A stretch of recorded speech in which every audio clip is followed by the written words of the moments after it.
ഒരു മുട്ടക്കറി തയ്യാറാക്കാം. അതിലേക്ക് പിന്നെ ഫ്രൈ ചെയ്തെടുത്ത സവാള, പിന്നെ തൈര്, പിന്നെ അണ്ടിപ്പരിപ്പ് കഷ്ണറ്റ് ഇവയെല്ലാം കൂടിയിട്ട് ഒന്ന് അരച്ചെടുക്കാം. ചൂടായ എണ്ണയിലേക്ക് പിന്നെ സാജീരകം, പിന്നെ ഗ്രാമ്പു, ഏലക്ക, പിന്നെ ബേ ലീവ്സ് ഇത് എന്നിവ ഇട്ടുകൊടുത്ത് ഇളക്കാം. ഇവയെല്ലാം ഒന്ന് പൊട്ടി വന്നതിന് ശേഷം നമുക്ക് ഇഞ്ചി വെളുത്തുള്ളി ചേർക്കാം.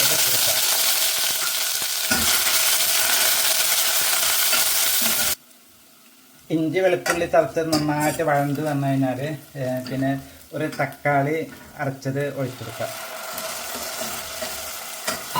എന്നിട്ട് നല്ലവണ്ണം വഴറ്റിയെടുക്കുക. തക്കാളി എല്ലാം നല്ല പിന്നെ വഴണ്ട് വന്നിട്ട് എണ്ണ തെളിഞ്ഞ് വന്നിട്ടുണ്ട്.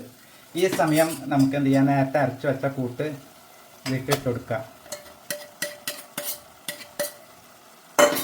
എന്നിട്ട് നല്ലവണ്ണം ഇളക്കിയെടുക്കുക.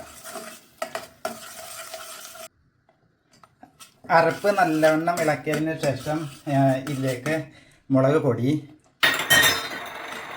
മല്ലിപ്പൊടി, ഗരം മസാല, മഞ്ഞൾപ്പൊടി, ഉപ്പ് എന്നിവയെല്ലാം ഇട്ട് നല്ലവണ്ണം ഇളക്കിയെടുക്കുക.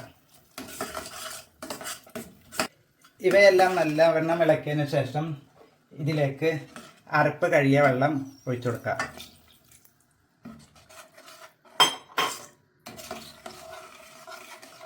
എന്നിട്ട് നല്ലവണ്ണം ഇളക്കിയെടുക്കുക.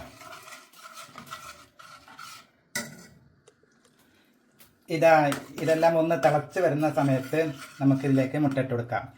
ഈ മുട്ട ഞാൻ അല്പം മഞ്ഞൾപ്പൊടി, മുളക് പൊടിയും ഉപ്പിട്ടിട്ടൊന്ന് ചെറിയൊരു ഫ്രൈ ആക്കി എടുത്തതാണ്. ആ മുട്ട അതിലേക്ക് ഇട്ട് കൊടുക്കാം. ഒപ്പം തന്നെ 2 പച്ചമുളക് ഇട്ട് കൊടുക്കുക. ഒന്ന് നല്ലവണ്ണം ഇളക്കി ഒന്ന് മൂടി വെച്ച് ഒരു 5 മിനിറ്റ് ഒന്ന് വേവിച്ചെടുക്കാം. 5 മിനിറ്റിന് ശേഷം മൂടി തുറന്ന് നോക്കുമ്പോൾ ഇതെല്ലാം നല്ല തിളച്ച് നല്ല ഒരു കുറുകിയ പരുവത്തിലായിട്ടുണ്ട്. ഇനി കുറച്ച് മല്ലിയില ഇതിലേക്ക് വെത്തി കൊടുക്കാം.